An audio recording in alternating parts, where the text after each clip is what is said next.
हमनी के प्यार पूरा न भेलौगे। पुराना साल छौड़ी बीत गेलौगे, हमनी के प्यार पूरा न भेलौगे। सब कुछ बदलौआ बतोरो बदलबोगे, सब कुछ बदलौआ बतोरो बदलबोगे। नया नया साल में नया माल हम पटैबोगे, ओरे साथे नया साल में पिकनिक मनैबोगे। नया नया साल में नया माल हम पटैबोगे, ओरे साथे नया साल में पिकनिक मनैबोगे।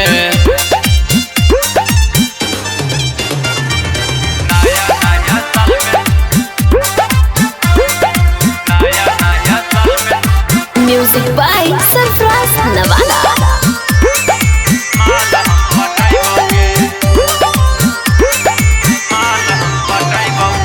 बचपन से कर रहलियो तोहर से प्यार गे, तू कर रहली प्यार हमी हलियो यार गे।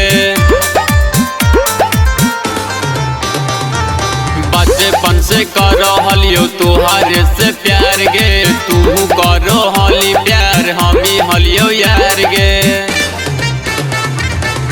हमरा साथ छल कैनी हमहू सतैबोगे, हमरा साथ छल कैनी हमहू सतैबोगे।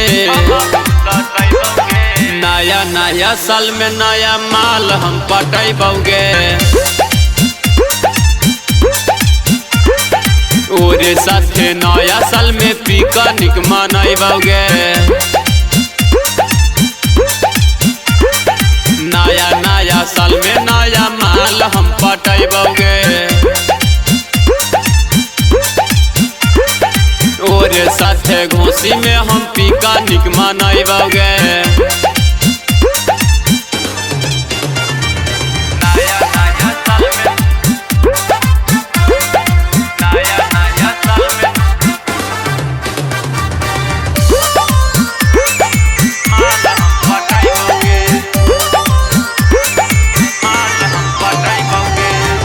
चलते छौड़ी रीतिक बबुआ खैकौ मार गे, नया साल के तोहफा देनी बदल लेनी यार गे।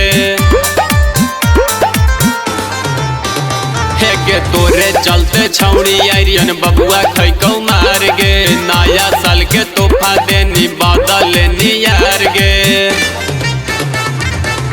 हमारा तू धोखा देनी शशि से बतैबोगे, हमारा तू धोखा देनी भारती से बतैबोगे। नया नया साल में नया माल हम पटैबोगे, ओरे साथे नया साल में पिकनिक मनैबोगे। नया नया साल में नया माल हम पटैबोगे, ओरे साथे राजागीर में पिकनिक मनैबोगे।